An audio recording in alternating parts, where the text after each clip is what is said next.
Señoras y señores, bienvenidos, muy buenas noches, gracias por acompañarnos. Esto es La Silla Roja, este espacio abierto al diálogo, a la crítica, al análisis, a la reflexión. Sean todos ustedes bienvenidos.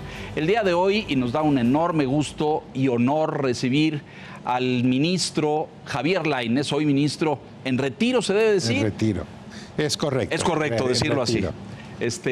Ya pasó a la lista de pensionados, vamos a hablar un poco de esto, pero el ministro Lainez forma parte de la última Suprema Corte de Justicia de la Nación hasta antes de la elección del Poder Judicial de la Federación. Es decir, la que en muchos, y lo asumo a término personal, decimos la última Suprema Corte independiente y autónoma. La nueva, la que está empezando, pues vamos a darle el beneficio de la duda y el tiempo para ver su ejercicio de la justicia en los cargos de ministros. Don Javier, bienvenido. Le agradecemos profundamente el que esté aquí con nosotros y podamos hablar de tantos temas. Gracias. Muchas gracias, al contrario. Muchas gracias. Muy contento de estar Señor aquí. Piz, gracias. Don Buenas Víctor noches. Víctor. Qué gusto verlo. Qué bueno que está aquí y qué bueno que nos da la oportunidad en este espacio amplio y profundo que es La Silla Roja para ir al fondo de muchos temas, ¿no? Y para que nos cuente cómo se vivió desde dentro este proceso tan complicado de pasar una reforma, cambiar los términos, incluso la estructura, me parece, de la división de poderes en la República Mexicana. Someter a votación popular este tipo de cargos que tenían otro proceso. Para quien no lo sabe, el presidente de la República, con la propuesta de muchos sectores, integraba ternas y las mandaba al Senado de la República. Así se designaban los ministros en el pasado. Y esto decide cambiarlo el partido en el gobierno y decir, yo soy muy crítico de esto, que se democratiza el Poder Judicial al llevarlo a las urnas y que sea la gente la que vote. ¿Cómo fue esa etapa desde dentro? Yo vi debates de ustedes, vi incluso foros académicos, salieron a universidades a hablar de la profundidad y de la importancia de esto, pero no han contado, don Javier, cómo fue este embate del Poder Ejecutivo y después del Congreso también. Bueno, efectivamente sí, yo lo he descrito como un tsunami, porque sí nos pasó como, o sea, sí fue un tsunami. Había sido tiempos sumamente complicados en el periodo del presidente López Obrador. Yo diría no aprecio por esa corte en todo caso, o por la Suprema Corte, y después ya con decisiones que no le gustaron tampoco, que consideró que era contrario a los objetivos de su gobierno, ¿no? Entonces, desde ahí siempre fue muy difícil.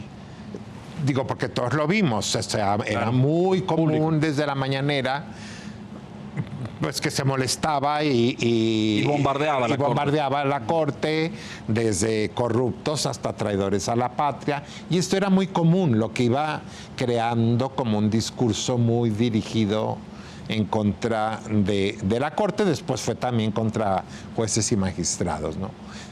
Desde ahí fue muy complicado, porque nunca nos había pasado, primero. Y segundo, decir qué hacemos. Porque siempre, y bueno, si se dices que se tardaron en salir o no, el problema es que subirte al ring político, decíamos, si yo me subo, pues ya me subí y hay que aguantar, entonces vas a entrar a un exactamente de agresión, exactamente, declaraciones. Y déjenme decirles, en algunos temas donde además por percepción había temas perdidos, como el de los salarios. Uh-huh. Sí, bro. Entonces tú veías en la mañanera, ¿no?, que ponían, una vez yo dije, eso no se vale tampoco hacer eso, ¿no? Calculaban el salario y agregaban 2 camionetas blindadas de 2 millones cada una. Que dices tú, bueno, ¿y cómo están haciendo el cálculo? Efectivamente disponemos de las camionetas que no son nuestras, tan es así que yo salgo y ahí están. Y ahí están las camionetas, claro. Exactamente, ¿no? Entonces, eso cómo me lo subes así de manera tan grotescamente mal hecho. ¿Sí me explicó? Porque pues así no se calcula. Y eso pues te llevaba a los 600,000. El problema es que es un debate que creíamos nosotros, al menos ante la ciudadanía, muy complicado y muy difícil de defender, porque pues finalmente si ganábamos bien, yo no voy a decir, no, o sea, ganó 70,000 pesos, no, pues tampoco, o 40, ¿no? Entonces, era un tema donde esa parte la tenían perdida, ejemplo, claramente. La tenemos perdida. Dígame usted, porque menciona, y me parece muy relevante, ¿cómo identificaría o qué fallos durante ese periodo de la Corte fueron los que tocaron la fibra sensible del presidente López Obrador y que provocó esta reacción, incluso algunos califican virulenta, en contra de la Corte? Yo creo que primero, la consulta esa sobre los expresidentes, sí, claro. si la acusación a los expresidentes. Y la redacción esa aquella barroca, terrible, ¿no? Que salió espantosa, que nadie entendió, ¿va? Pero esa, por ejemplo, pero más desde el punto de vista político, porque no tenía importancia, o sea, no había ninguna implicación concreta. No, como dirían en términos, no era vinculatoria, es decir, lo que saliera no iba a provocar que la Fiscalía General de la República pidiera una orden, la girara un juez y fueran a detener a un expresidente. Era como un sentir popular, ¿no? Es decir, ¿queremos enjuiciar a estos señores o no los queremos enjuiciar? Y luego la pregunta quedó más vaga y ambigua que nada. Sí, tremenda. En manos del señor Saldívar, si la memoria no me falla. Pero bueno. Sí, muy absurda totalmente la pregunta, incomprensible. Digo, yo voté en contra, por lo que no me siento responsable, ¿no? Pero aún cuando la estaban discutiendo, en un momento yo dije, compañeros, a ver, yo sí voy a votar en contra, desde luego, del proyecto, pero más de la propuesta de pregunta que sale el tema, ¿no? Dije, pero no se entiende nada. Después el propio presidente López Obrador la criticó, dijo, bueno, está un poco rara o algo así. Sí, dijo, un poco bueno, ese es uno. Ese es uno, pero te digo, y ese sí obtuvo ahí sí se requerían 6, y ahí sí obtuvo 6. Sí. O sea, sí salió además, como vimos, sin ninguna implicación, ¿no? Así es. Y con una participación baja, hay que decirlo, no me acuerdo cuál era, pero con una participación ciudadana muy menor, ¿no? ¿17? No me acuerdo. No llegó a tanto. No llegó a... No recuerdo, no recuerdo exactamente. Pero del padrón, ok. Alto, sí. Ya más de fondo, sin duda, la reforma energética. Ese fue muy duro, ¿no? Ese fue muy duro. Recuerden ustedes que a pesar de que no se logró, polémica votación muy mal contada, que hubo muchas críticas, pero en todo caso formalmente no se lograron los 8 para anularla. Es correcto. Pero lógicamente con 7 diciendo que era inconstitucional, entre ellos yo, pues sí impactaba en los amparos, en los juicios de amparo. ¿Por qué? Porque finalmente un juez que no se lograron los 8, por lo tanto no me obliga el presidente. La norma sigue. Pero en el amparo sí impactaba que un juez de distrito dijera, pues 7 dijeron que era inconstitucional. Claro. Tú si fueras juez, ¿cómo harías el proyecto? Pues con base en los 7. A los 7, no a los otros 4, ¿sí? Claro. Entonces, sí sienta un precedente, por supuesto. De alguna manera, no se logró la anulación. Pero, con efectos generales. Pero los juicios de amparo podrían continuar. Continuaron, de hecho. Continuaron, de hecho, exactamente. Incluso en algunos casos en sala, a mí me tocó en segunda sala resolver 1 o 2 de esos juicios de amparo, concediendo. Claro, otorgando. Con base a los argumentos discutidos de esa mayoría de 7 en el pleno, ¿no? Ahí hay 2 fallos. Uno, el de la reforma. El más, yo creo... Guardia Nacional. Ese, claro. Guardia Nacional y Plan B, electoral. Claro. Para los que nos ven y a lo mejor no lo tienen fresco, pero el presidente pretendía desde entonces, el presidente López Obrador, transferir, cuando la reforma que ellos habían hecho de creación en el Congreso habían dicho con toda claridad que no iba a ser militar, que no iba a ser militarizada, que iba a ser civil, que no iba a estar bajo mandos militares. Ahí a medio camino deciden darle la vuelta y que la Guardia pase a la Secretaría de la Defensa Nacional. Esto llega hasta ustedes, hasta el Pleno de la Corte, y el voto es pues a favor de la ley y de la Constitución, que Así no es. pase a la Sedena. Que no podía pasar a la Y luego ya en este gobierno, en esta administración, cambiaron la Constitución. hicieron la reforma y la pasaron en automático. Ese le duele mucho al presidente también, ¿no? Sí, yo creo que fue Ese es uno, el de la Guardia, y el otro. El de la llamada Noche Negra, cuando se aprobaron en el Senado muchas reformas violando procedimientos. Claro. Yo creo que fue más el plan B, el electoral. Claro. Esa. Sí. No, porque luego tú dices el Viernes Negro. Ese, ajá. Eso nosotros ya no alcanzamos. Estábamos empezando a verlas cuando termine esta corte. Cuando el Porque Senado esas fueron muchas leyes. Sí, un Fueron paquete enorme. muchos del ilustre constitucionalista Ricardo Monreal, que atropelló la Constitución. No, pero se acuerda que algunas leyes se tiraron porque no se respetó el debido proceso. Exacto. Ajá. Esas del Viernes Negro las estamos empezando a ver. Pero antes de eso, el plan B electoral fue por proceso también. Fue aquellos, eran 4 leyes, 2 reformas y 2 nuevas, 510 artículos que presenta el presidente, las envía el presidente. Sí se turnan a comisiones, como debe ser, para que se hagan los dictámenes, pero entonces se levanta una diputada de Morena y dice, no, yo las hago mías, las vuelve a presentar con su firma. Morena quita todos los dispensa todos los trámites y en unas cuantas horas se votaron. En lo general y en lo particular, 510 artículos. Entonces, esto se impugna por proceso legislativo y lógicamente, ese sí fui yo ponente. No había manera. No había manera, No había manera. Las imprimí porque para verlas. Así, ¿no? Supongo, sí. Entonces dije, me lo voy a llevar. Dije, me la llevo al Pleno para decirles a quienes vayan a votar encima diciendo que no se violó el proceso, que vean quién puede. ¿Quién leyó eso? ¿Quién leyó eso?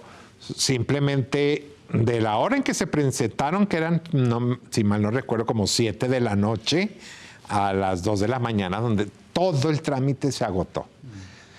Entonces, ese fue el plan B. Se sentía electoral. Desde dentro, ministro, se sentía, porque en la mañanera él recurrentemente utilizaba ese foro y ese escaparate para criticar, señalar, estigmatizar, les llamó cosas horribles, ¿no? Y traidores, y que estaban sometidos por intereses oscuros y no sé qué tantas cosas. ¿Y cómo se vivía ahí adentro? Es decir, porque que te ataque el presidente de la República, me parece que no es una cosa menor, ¿no? Es decir... No es una cosa menor, ¿no? Había preocupación, consternación. ¿Lo discutían entre ustedes? Es decir, entre los... Digo, no es una discusión del Pleno, porque además el Pleno pues, lo tenemos en la tele, lo vemos todos, ¿no? Es una sesión pública. Ajá. Pero ustedes en privado, en sus oficinas, en sus despachos, o hacían una junta para decir... ¿Cómo enfrentamos esto? ¿Hacemos un posicionamiento público? ¿Hacemos un comunicado? ¿Damos una conferencia de prensa? ¿Nos callamos? ¿Discutían estos temas? Yo sí, no siempre todos, o sea, los 11. Ajá. Debo decir esto, puede sonar un poco delicado, pero pues, es lógico que se sepa, sobre todo porque pues, si considerábamos que teníamos algunos miembros del Pleno, digamos, con los que no podrías discutir el tema. Ahorita vamos a abordar eso. No podíamos discutir el tema. Esto era lógico. Entonces yo no me voy a poner a sentarme a discutir este tema con alguien, pues que lo que yo diga se va a saber al día siguiente. Claro. Entonces, en el Palacio o... Sí, que va a transmitir. O exactamente. Tenían que ser muy discretos en ese... O que están apoyados, o que... No, hay una clara simpatía. No hay duda, claro. Exacto, eso es la definición, una clara simpatía. Entonces, no sirve de nada que discutas o que platiques, o sea, no. Entre ustedes sí. Entre algunos sí, sin formalismo de una reunión. Bueno, a veces sí el decir qué hacemos con este asunto. Es gravísimo, ¿no? Exactamente. Es un poder de la República que según la Constitución, por lo menos aquella, la vieja, los consideraba iguales, ¿no? Es decir, creo que la de actual todavía lo dice, pero en los hechos no sucede. Claro, es una corte sometida al Poder Ejecutivo. Y además también hay que, algo muy importante, perdón, que me faltaba. Bueno, porque el presidente era también Arturo Saldívar. Entonces tampoco nos iba a convocar para ver qué hacíamos. Porque pues para él no íbamos a hacer nada. Entonces, lo debo decir, o sea, también... y además ya es historia, porque... Más bien, pues te desahogabas, que hoy me tocó a mí, ¿Cómo te fue en la mañana? ¿No? Ándale, ¿cómo te fue? ¿Te fue mal? Fíjate que hoy no dijo nada de mí, a mí me salí libre. Salí libre,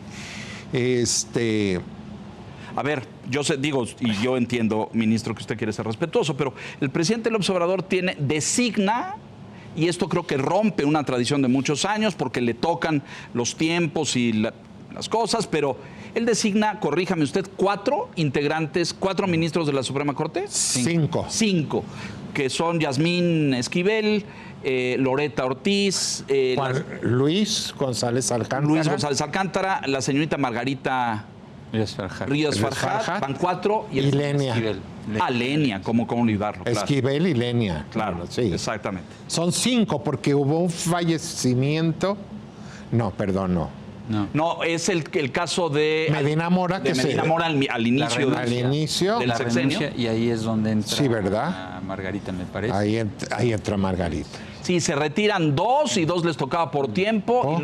Es decir, esto es inusual históricamente, ¿no? Ajá, que un solo presidente pueda designar a 5 ministros de la Corte, rompiendo pues todos los equilibrios y todos los balances. Ya con esos 5 ahí adentro, porque luego salió a decir que uno le había salido conservas, ¿se acuerdan ustedes? Sí, Luis, que le había salido conservas porque se le había... Y yo creo que con Margarita sucedió un poco lo mismo. Porque esperaba lealtad incondicional. También hubo comentarios sobre Margarita. Hubo 2 renuncias. ¿A qué son? La renuncia de Medina Mora y la renuncia de Saldívar.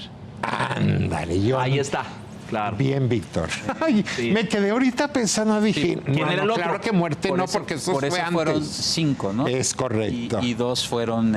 Eso, yo decía, falta. Quiero tratar de transmitirle al público lo difícil de la función de ustedes, sobre todo porque hay muchos abogados que nos hacen el favor de seguir este programa y que vivieron este proceso con extrema preocupación y con graves juicios de decir, ¿qué va a pasar? ¿No? Es decir, hay un embate, un ataque continuo del titular del Ejecutivo contra los titulares, la Suprema Corte de Justicia y el Poder Judicial. Ustedes ahí tenían claro con quién se podía hablar y con quién no. Sí. Y en algún momento quiero suponer que el ambiente y la atmósfera se partía así de la tensión, ¿no? Correcto. Porque había unos que estaban totalmente a favor de lo que dijera el presidente López Obrador y otros que decían, oigan, nos están lanzando metralla. Es correcto. ¿Cómo se vivía ese ambiente ahí adentro? No, muy complicado. Era muy difícil mantener una armonía mínima entre nosotros porque esa situación, como tú bien lo dices, se fue complicando, ¿no? Porque no solamente era el compartir el pleno, que es muy protocolario porque se transmite por televisión y todo, pero, por ejemplo, el trabajo en sala, pues también se complicaba, porque ahí, en sala, toda la parte deliberativa no se televisa. No se ven. Entonces no se ven, exactamente. Y esa es un debate muy rico, porque no hay protocolos. Entonces es donde... Jurídico puro, ¿no? Es decir, argumento versus argumento, ¿no? Exactamente, con mucha apertura, porque pues ahí puedes ir abiertamente, le puedes decir a alguien, no sé, estás equivocado, yo creo que estás equivocado. Ese no es el criterio. Exactamente, se te olvidó esta jurisprudencia, mírala, no la... En fin, eso se puede y uno dice, ¿de veras? La regué y no hay problema. En el pleno debería de ser igual, pero si yo en el pleno digo 2 veces la regué, pues al día siguiente dicen, pues se la vive regándola. Sí, claro. Entonces, claro. no, y si le dices, no viste esta jurisprudencia, van a decir, pues ese ministro, esa ministra, pues ni siquiera revisó la jurisprudencia. Entonces tienes que decirlo de otra manera, ¿no? Tienes que decir, me parece que deberíamos de analizar también esta otra. Correcto. Cuidar mucho el lenguaje, muy parlamentario, digamos. Muy parlamentario, muy... Esta última corte, todavía con 11 ministros, antes de que terminara el encargo de Aguilar, que hacía mayoría de 8-3, era una corte opositora, porque también se ha dicho eso, que esta corte no era un contrapeso, sino era una oposición al presidente. Híjole, esa muy, muy interesante pregunta, Víctor. Déjame decirte por qué. Cuando a mí me han dicho, ¿de veras eran opositores? Yo tajantemente digo, no. Según mi análisis, no soy politólogo, pero ¿qué pasa? Si ustedes recuerdan, y creo que es hasta la actualidad la misma situación, en el legislativo no había ya negociación política entre ellos. Había una aplanadora. Recuerden la frase, ahí les va la iniciativa, pero no le muevan una coma. Sí. No, que fue en varias ocasiones. Ni un punto, ni una coma. Y no le movían ni un punto ni una coma. Con la energética eso pasó, ¿no? O con el plan B. Entonces, cuando no hay diálogo ahí, y entonces no le movían ni una coma, ya sabíamos que eso iba a llegar impugnada. Lógicamente. Entonces yo sí me di cuenta que estaban desgastándonos a la Corte, o sea, el Estado, en el momento en que no hay negociación política, para sacar una ley con el consenso, hombre, de 2 o 3 partidos, metan también, digamos, claro, de los demás. Como si los hubieran convertido a ustedes involuntariamente, porque ni siquiera creo que haya, sino que así se dio por su mayoría aplastante en el Congreso, en que como decían algunos abogados, el último dique de oposición o de defensa democrática era esta Corte. Y nos lo decían, y créanme que a mí no me daba gusto, o sea, yo decía sí, pero nos están desgastando.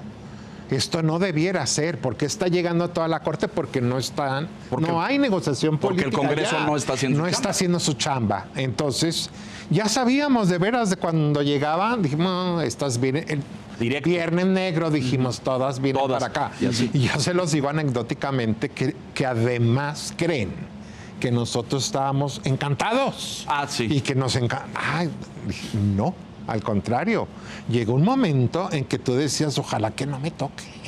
Que no caiga. Que no me caiga a mí como ponente, de verdad, ¿eh? Luego ya hasta jugábamos con eso, ¿verdad? Te toca a ti, te tocó. Ya le vi. No, en serio. O sea, no estábamos viendo ser protagonistas. O sea, eso estaba haciendo un desgaste, primero. Segundo, si tú ves los temas que acabas de enumerar, Leonardo, a ver, ni siquiera en estas decisiones que se ven trascendentales, la Corte tuvo que hacer un trabajo creativo de interpretación que diera lugar a una sospecha de ese tipo, de decir, son oposición política. Son oposición política. Les di el ejemplo del plan B. Bueno, ese hasta Saldívar lo votó a favor, perdón, porque era inconstitucional por procedimiento. ¿Cómo es posible que puedas validar, o sea, una reforma así con los criterios que teníamos? Entonces, era evidente que era una violación brutal, un albazo en contra de la minoría, que además estuvo clamando toda esa noche que lo que estaban haciendo era violatorio totalmente del procedimiento legislativo. Entonces, no hay de otra, o sea, finalmente no puedes. Guardia Nacional es un típico caso. Guardia Nacional, y tanto en plan B electoral como en energética, sabían que se requería reforma constitucional, que las presentaron. A posteriori, sí. Pero no, una a posteriori, la otra, y no pasaron. Y entonces la transformas en vía legislativa, ya sabes que al menos la Corte te la va a tumbar. O sea, es lógico, un alumno de cuarto semestre lo sabe.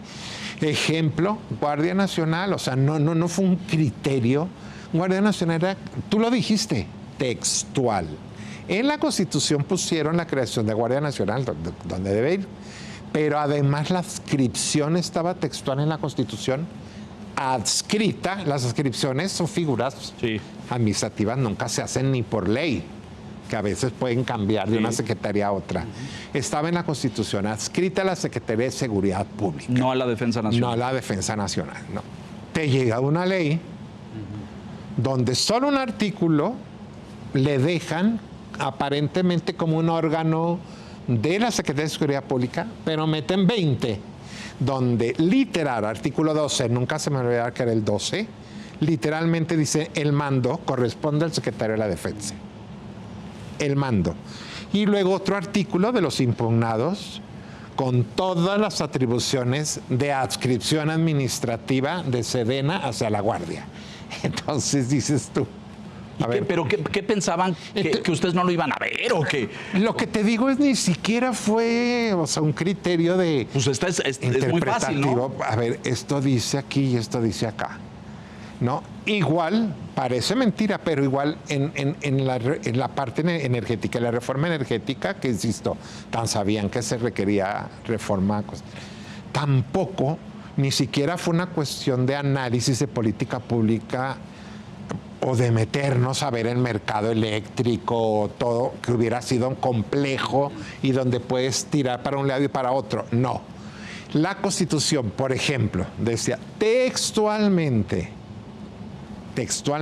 en los transitorios de la reforma que transformó la industria petrolera y eléctrica, prohibido, digo,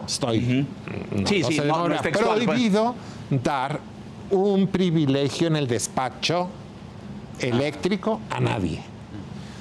Va la energía más limpia y la más barata. Y la más, sí, así es. Ahí. Y eso lo pusieron en la Constitución, en transitorios, y ¿qué dijeron?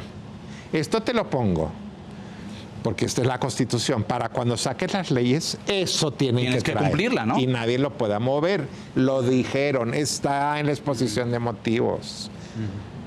Y lo primero que hacen es que te llega una ley que van primero que crea, exactamente. Que llevan mano. Yo te pregunto, Víctor, o sea, ¿cómo? ¿Qué haces? O sea, por eso no fuimos una corte opositora. Primero, nos desgastaron mandando todo esto para acá, sabiendo que requerían reforma constitucional. En algunos casos y en otros, porque no hay negociación. Y luego, en los que nos llegó, era patente que quienes tenían dificultades para votar a favor de la norma eran los que votaban la minoría. En realidad el problema era de ellos, porque lo otro era, aquí está. O sea, aquí está la Constitución, ¿no? Es decir, ¿cómo le das la vuelta? Exactamente. No, nos decían, es que eso es política pública. No, precisamente, yo no sé si la reforma es buena o mala. Eso no me toca a mí. Lo que yo sí te digo es que tienes que cambiar la Constitución, claro. Es todo. Como la educativa, cambiaron la Constitución. Claro, ¿se acuerdan? Fue de las primeras grandes reformas. La mal llamada reforma. La de Peña, ¿no? Que la tiran, eliminan el INE, ¿se acuerdan ustedes? El Instituto Nacional de Evaluación Educativa, tiran una serie de cosas, tiran la evaluación de la educación, muy importante, ese es el primer año. Y regresan a un esquema anterior. Ahí sí reforman la cosa. Pero reformaron la cosa. Eso era todo. Y te voy a decir una cosa, la Corte no ha tumbado ni una de las leyes derivadas de esa, ni la Ley General de Educación. Pues no, porque cambiaron la Constitución. Porque cambiaron la Constitución. Esto me lleva, ministro, ni leyes locales tampoco. A esta reflexión de fondo y que ha ocupado mucha tinta y muchos juristas hablando del tema. Y ahora con la nueva Corte se ha puesto sobre la mesa, porque lo acaba de decir una ministra nueva, de las nuevas, decir, cuando los acusaban a ustedes de querer legislar, ¿no es cierto? Y de que querían meterse en el tema de cambiar las leyes, cuando lo que usted está diciendo pues, es perfectamente claro.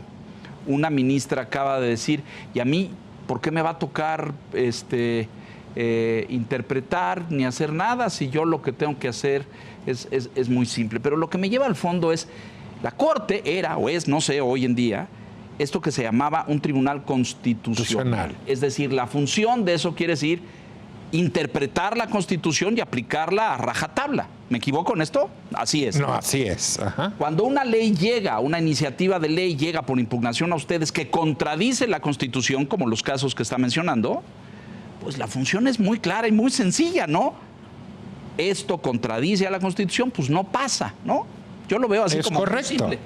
Sí, pero ahora es correcto. Los nuevos ministros dicen, pues si lo manda el Congreso, que es el que legisla, y es la representación popular, cómo se les llena la boca con esto, la representación del pueblo, lo que quiera que eso quiera decir, tiene que pasar en automático. Entonces la función de la Corte como Tribunal Constitucional está borrada, está eliminada. Sí, distorsionada totalmente, porque eso que es un debate muy añejo ya estaba superado, ¿no? Claro que un tribunal constitucional es para eso y debe tener esas atribuciones. Es más, digamos que la reforma de hace 30 años, en 1994, la reforma 94, introdujo la acción de inconstitucionalidad, que es que fue un parteaguas en el momento, porque es la que permite sacar una ley inconstitucional, hablo en términos coloquiales, sacarla con efectos generales.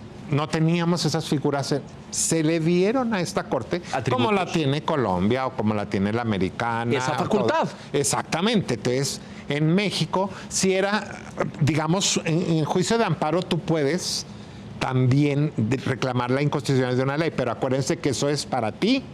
Y si ganas solo es para ti, individual, efectos individuales. Y con lo difícil que es, ¿no? Entonces, precisamente a esta Corte, cuando veníamos saliendo del régimen de los 70 años, ¿sí?, se le dio, entre otras, la acción de inconstitucionalidad, las controversias constitucionales para judicializar lo que antes se resolvía, decían, en Bucareli. La bronca entre el municipio con su estado o el estado con la federación, pues era en gobernación. Negociación política. Exactamente. Sí. ¿No? Y quitaban al presidente municipal, claro, o se enfermaba el gobernador y entonces se resolvió el problema. Eso fue para judicializar, llevar a sede de un tribunal constitucional que también es parte del equilibrio y de contrapesos, claro, y de poderes, ¿no? Entonces fue la acción y la controversia. Entonces se le dio precisamente para que pudiera hacer eso. No, precisamente para decir, ahora sí vamos a que sea la Corte, ahora sí, un factor de contrapeso, porque no lo ha sido. No quiero tampoco ser destructivo en lo que era antes la Corte, pero no lo había sido porque tampoco tenía las y porque había un régimen de control omnipresente, unipartidista, etcétera. Exactamente. Entonces, si vamos de salida, estamos viendo que el país va a requerir otras instituciones. Estos cambios obedecieron precisamente a eso. El primero que perdió controversias fue Ernesto Zedillo, que había promovido la iniciativa, ¿no? La reforma eléctrica, no se nos olvide. La que luego, él propone una reforma eléctrica por ahí del 97, se la tira el PAN, y el PAN cuando llega al poder la vuelve a presentar. Prueba de que a lo mejor la visión del gobierno en ese momento de Zedillo estaba correcta en lo que tenía que ser la reforma eléctrica. El PAN se la tira por oposición. Felipe Calderón, de hecho, en el Congreso. Y luego cuando llegan al poder, el PAN dice, no, pues sí era necesaria. Y la vuelven a presentar. Y se la tira el PRI. Es decir, claro, el combate político y de fuerzas políticas es entendible, pero ustedes no son jugadores en esa cancha. Es correcto. ¿O no? Nosotros no jugamos. Lo que decía Víctor, a los ojos de López Obrador. Eran opositores a los ojos, exactamente. Al presidente y a su gobierno. Exactamente. Porque ya en su percepción no le gustan este tipo de contrapesos, la verdad. Le voy a dejar aquí una pregunta antes de irnos a la pausa, ministro, pero a lo mejor usted no quiere personalizar y yo lo respeto, pero la percepción que tenemos de fuera, quienes seguimos todo este debate, es que el presidente Arturo Saldívar en la Corte estaba casi en automático en favor de las iniciativas que venían del Ejecutivo. ¿Su lectura es esa? Sí. Hacemos una pausa. Mire, no se vaya porque pues ya se puso interesante. Volvemos enseguida.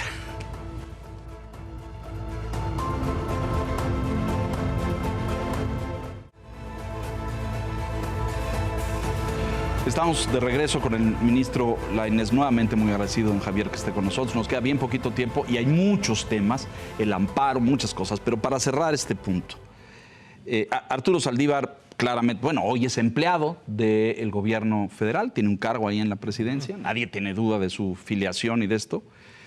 ¿Ejercía presión sobre ustedes y les llamaba para pedir un voto, un respaldo? No, yo no creo que, bueno, no, a mí no, nunca me pasó. No sé si a otros colegas. No, eso sí debo de decir que. Ahora, para bloquear estos dictámenes o estos necesitaba. Los 4 votos, sí, pues entonces ahí tendría que hacer su labor, o sea. Que eran Yasmín yo lo Loretta que digo y él. Yasmín Loretta. Nada más. No, él pero ¿cuál es el cuarto? No, es que, cuando él estaba, no estaba Lenia. Entonces, por eso no mencioné a Lenia. Lenia llega después, pero el grupo pro Morena, pro López Obrador, que ahora ha refrendado, porque se quedaron ahí, son Yasmín Esquivel, Loretta Ortiz, el propio Saldívar y... Se me escapa. Ya, lo que pasa es que después... Bueno, Luis le salió conservas, dijo, ¿no? Ah, no, Margarita. Margarita votaba más bien. Por eso sí, por claro, Margarita y votaba de este lado, claro. Es decir, difícilmente lograba los 4 votos, ¿cierto? Uno más. Ahí falta uno más. O estamos, ¿no? Sí, no, ahí están los 4 votos, ¿sí? Y ganaban ustedes. Ganaba... Pues no pasa la eléctrica. Por eso porque no pasó la eléctrica. Alguno, por ejemplo, el de muy controversial, el de Gutiérrez Ortiz Mena en el caso de la ley eléctrica, que fue un voto ahí dubitativo. Exactamente. O sea, el famoso octavo, ¿no? Exactamente. Sí. Pero por eso no pasó la guardia, y por eso no pasó... el plan B, el plan B, porque ustedes tenían más votos. Exactamente. Y no juntaban los votos. Exactamente. Muy bien, bueno, se nos acaba el tiempo rápido. Sí, preguntar... porque ya abrió su cuenta en X y Javier Lainez, y lo que publicó ahí sobre esta reforma en materia de amparo es que esta iniciativa pone en el centro a las autoridades y no a las personas. ¿En qué sentido se restringen los derechos? Sí, yo y lo sigo pensando, o sea, a mí me extraño mucho si están estrenando Poder Judicial y Corte, una reforma que sí pone en centro a la autoridad. O sea, va a tener beneficios para los particulares, sí, pero no es una reforma garantista, es una reforma que más bien pretende facilitarle a la autoridad, ¿no? O meterle piedritas al ciudadano en el juicio de amparo. Eso sí es una realidad. Si tú lo ves así, digo, ¿qué le vas a ofrecer salvo la parte digital y que ya existe? Sí. El amparo se debilita el amparo. Aquí estuvo Miguel Carbonell la semana pasada, lo comentamos entrando a fondo al tema, pero ¿se debilita el amparo mexicano con esta nueva reforma, a su juicio? Sí, yo creo que hay puntos delicados. Hay puntos delicados. Ya se ha comentado mucho. Está tan difícil de explicar qué es el interés público. Legítimo. Muy complicado eso. Exactamente. Entonces, muy vago, muy ambiguo. Es legítimo el haberlo llevado.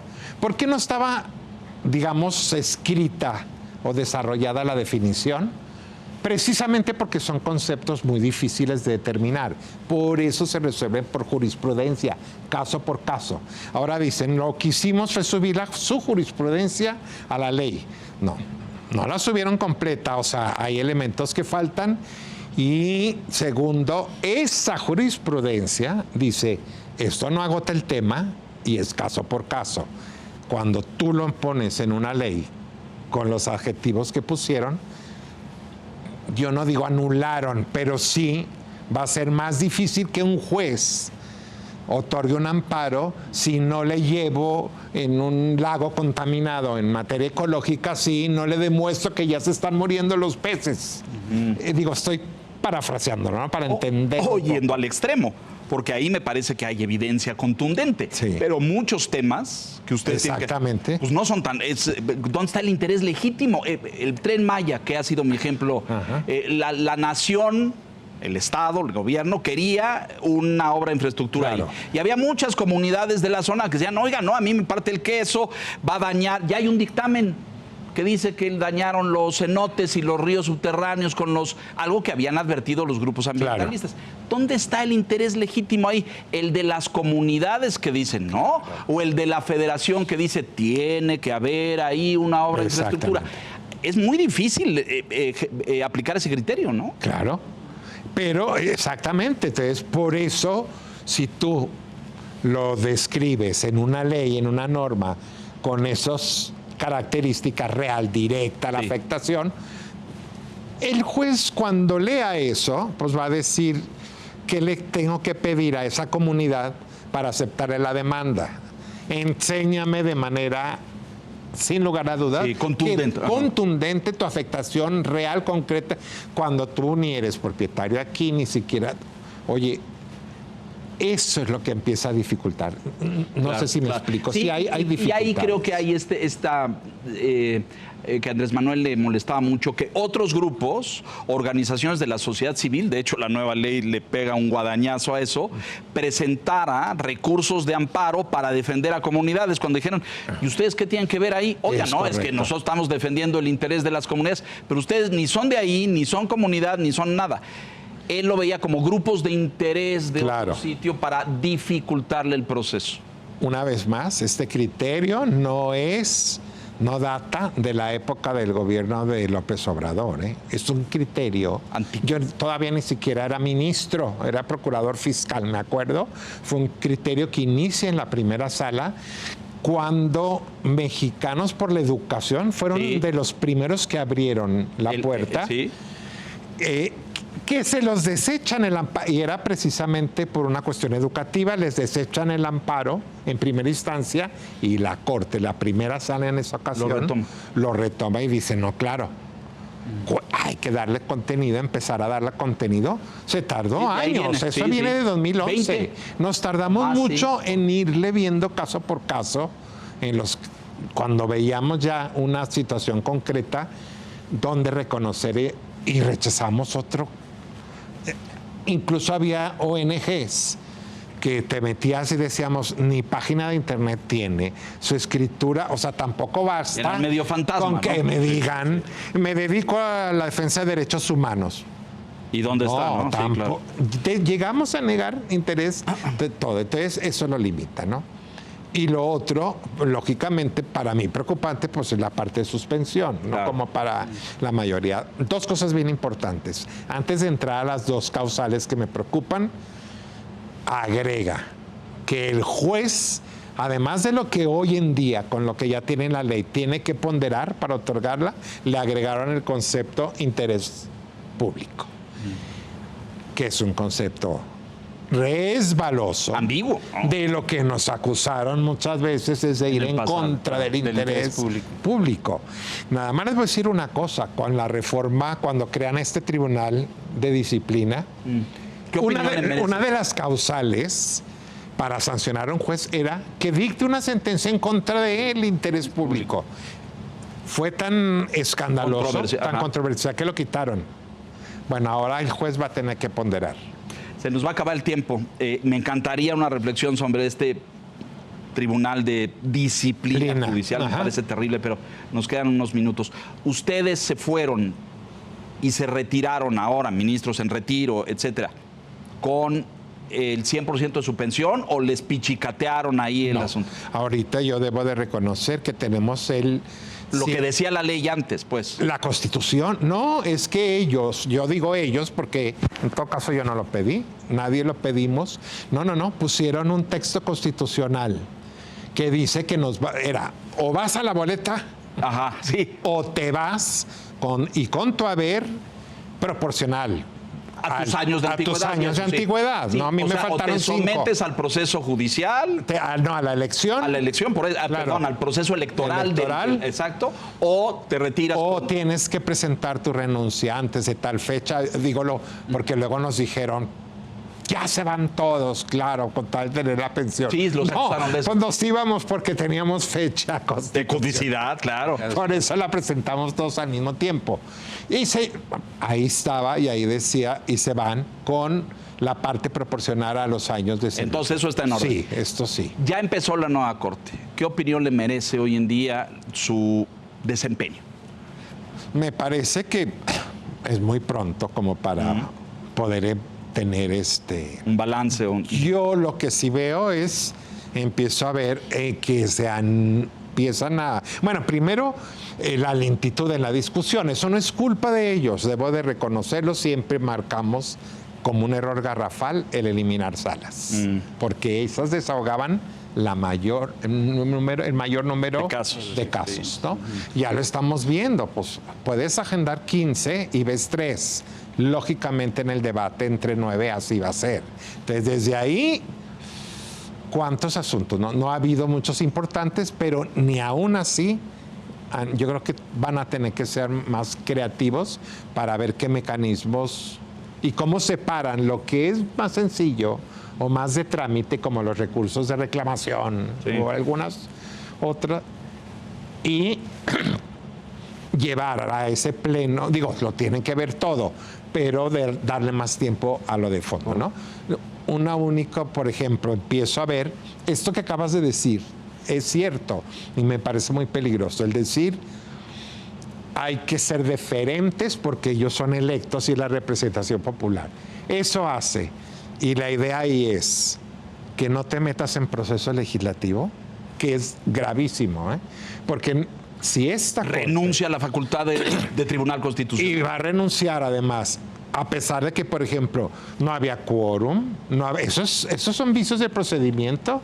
O sea, no había quórum, no se logró la mayoría que requiere la ley. O no pasó por las comisiones. No pasa, exactamente. Eso es una regresión desde mi punto de vista, ¿no?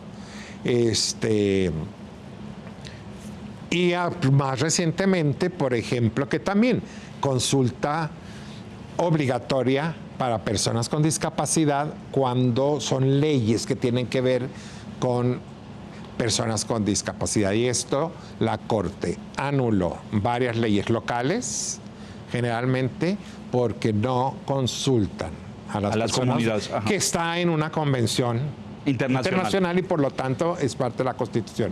También eso ya dijeron que no va a entrar si nadie lo impugna. Las personas con discapacidad no tienen legitimación para impugnar. No, claro. Entonces ya no lo va a impugnar. 2 minutos.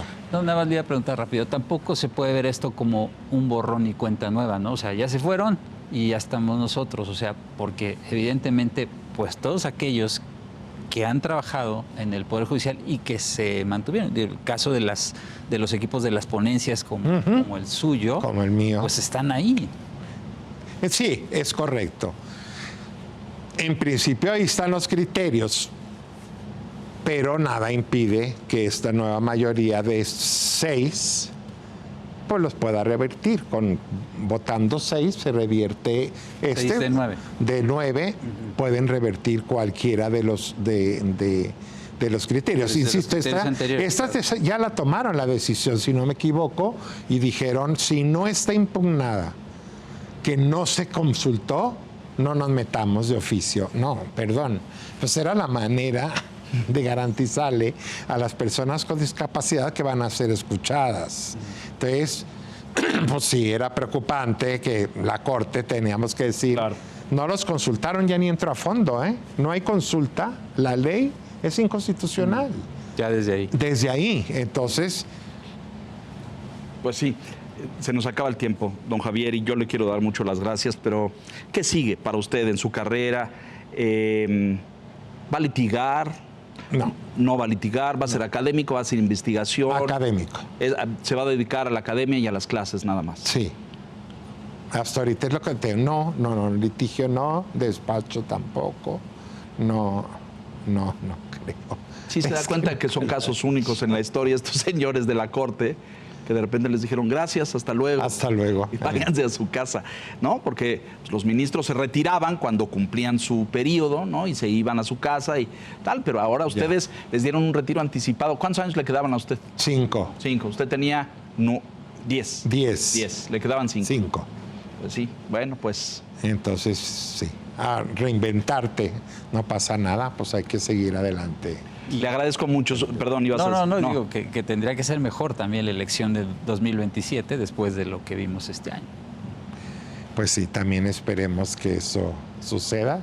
No veo cómo, porque si se da como se tiene pensado, sumada a la elección ordinaria, que es 100% política, sí, y además yo no veo, o sea, creo que sería peor, porque entonces ya los partidos estarán montados en la elección judicial. Ahí ya no hay manera de... Nos tenemos que ir. Quedaría mucho para hablar con el señor ministro Lainez y tantos temas, pero haremos otras, si le parece bien, sí, ahora que ya abrimos esta avenida y este camino. Le agradezco mucho. Al contrario, muchísimas gracias. Gracias, Víctor. Señor Piz, gracias, buenas noches. A usted que nos hace el favor y la gentileza de su atención, muchas gracias, muy buenas noches. Aquí La Silla Roja, puntualmente la semana entrante. Gracias.